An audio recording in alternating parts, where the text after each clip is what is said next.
Hello there, my name is Michael Franklin. I'm from MMApredictions.co.uk. Today we're going to be going through some post predictions from UFC 122. Now this is our first broadcast. This is going to be our first of many. What we do at MMApredictions.co.uk, we like to hear your input as a fan.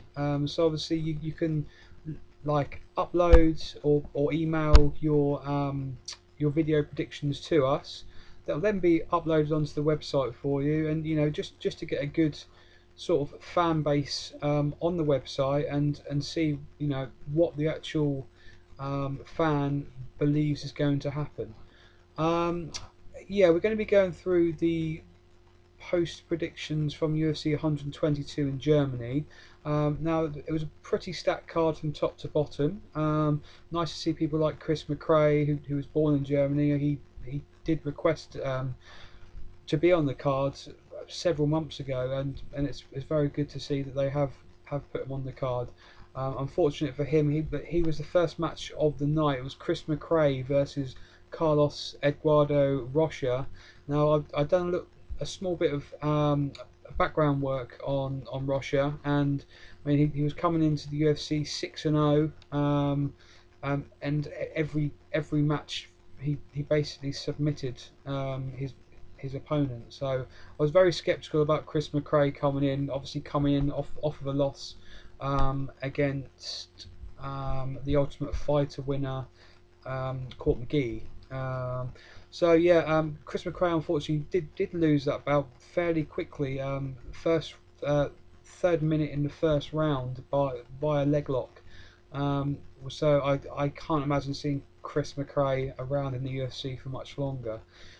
Moving up the card, we had very interesting bout.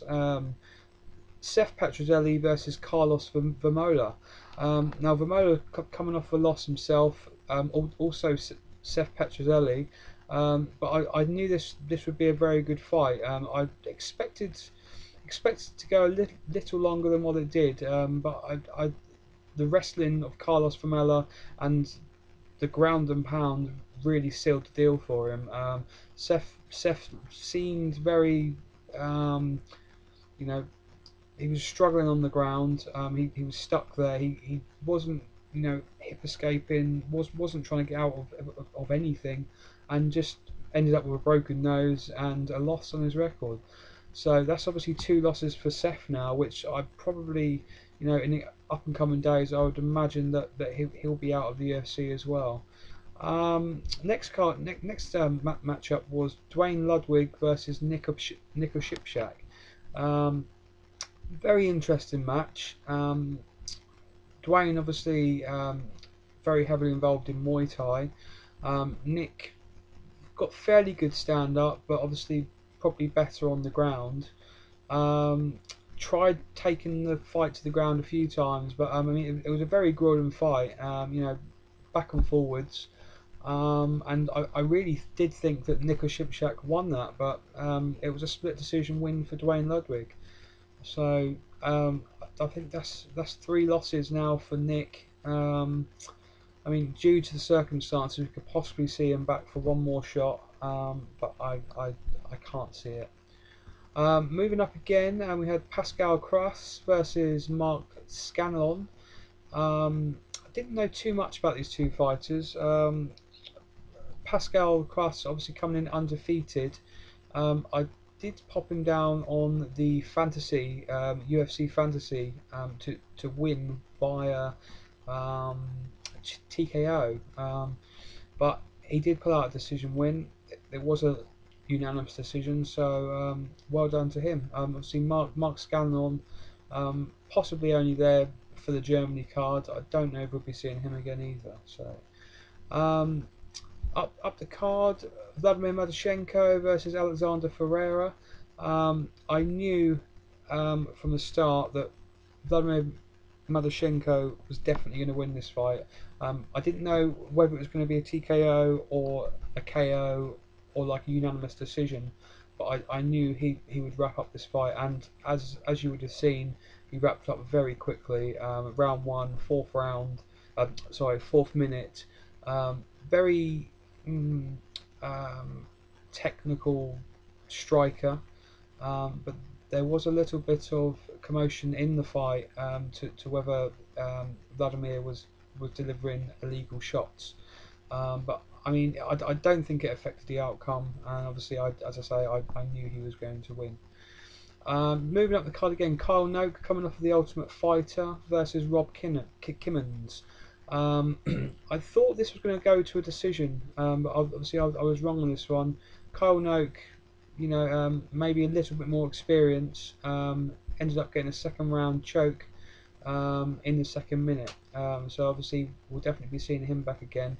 Rob Kimmons hasn't had the best of times in the last couple of fights, but I'm sure we might see him for one more fight, obviously just to prove himself. Krzysztof Szczecinski versus Goran Relajic. Very interesting fight. I did get this one exactly right on my UFC fantasy pick. I knew Krzysztof would dominate the striking, which I believe he did. He did get caught a couple of times, but I knew he would dominate it. Nearly caught the Kimura a couple of times as well. Goran obviously training with Mirko Cro Cop and a close friend to Mirko Cro Cop. Very different style, but as I said, he is very young, 26 years old. So I mean, it is his second loss in the UFC, but I think we could possibly see him back again. As he didn't, that there was no knockout, no submission. It did go to a grueling unanimous decision, and he did never give up. So props to him. Next up the card, Amir Sadolla versus Peter Sabata. Obviously, Peter Sabata, originally from Germany, fighting out of Germany, versus the Ultimate Fighter winner Amir Sadolla. I had Amir Sadolla down for this fight, just due to, I mean, he hasn't got as much experience, but his Muay Thai very strong, and I didn't think Peter would be able to handle it, and as shown, he couldn't. He did last out a decision though, which I did think he was going to go down in the second, but he did pass the test. So well done to Peter. Obviously he did get the loss, but we may possibly see you back again. So obviously well done to Amir Sadolla. Now goes 5-2 on his record.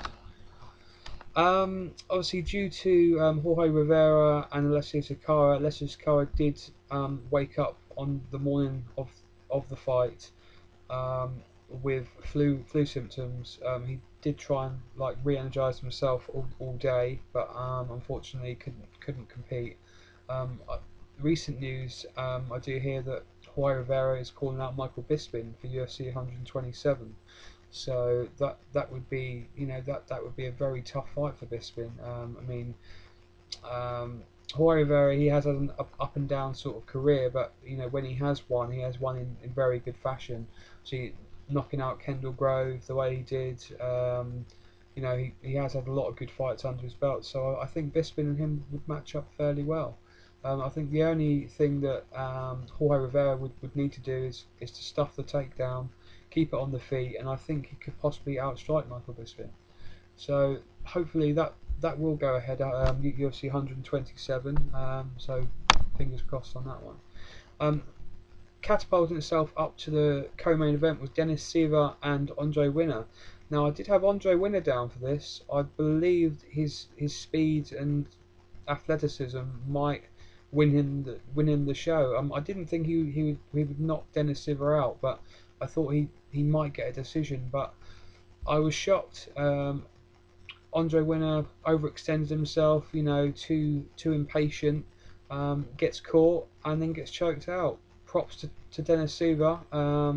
He's won his last two now, doing very well. I imagine that they'll probably match him up with someone, within the top sort of 10 to 15 next. So it'd be very, very good to see Dennis back again and see what he can do.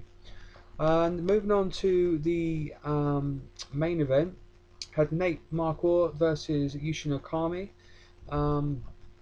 I had Nate down to win this by unanimous decision. I thought I thought he might scrape it through on the feet, but Yushin, it was a very dull main event. this is a reason why. I mean, I normally go to all the cards, like all the European cards, but this one I thought I'd give a miss. I was going to go due to um, obviously Vitor Belfort versus Yushin Okami, because I thought that might have been a more entertaining fight, and there would have been a finish. But Nate and Yushin, I mean, there's a lot of names on the card, but it wasn't the scene for me. But obviously Yushin came out with a unanimous decision. Just about earned himself a title shot with Anderson Silva next year sometime. Obviously, well, we say Anderson Silva, but obviously Anderson's got to get through Vitor Belfort, yeah, which will be a tough fight for him. If Vitor can take him down, we all saw what Chael Sonnen done to Silva on the ground. So it'll be a very interesting fight. I think that's going ahead February. So be a good one to look forward to. Yeah, coming to the end now of the post-fight predictions. There will be a new post on YouTube and on the website, MMA slash predictions.co.uk, for UFC 123, which is obviously this Saturday. Some very, very good names on the card. Obviously, going to see the likes of BJ Penn versus Matt Hughes in the rubber match. Obviously, both men different fighters since they last fought. BJ Penn, health and stamina wise, is 100% different than when he last fought Matt Hughes. So tune in to the next episode of the predictions. As I say, we posted on YouTube and be posted on MMA-predictions.co.uk. I'm Michael Franklin, and thank you for listening. Bye bye.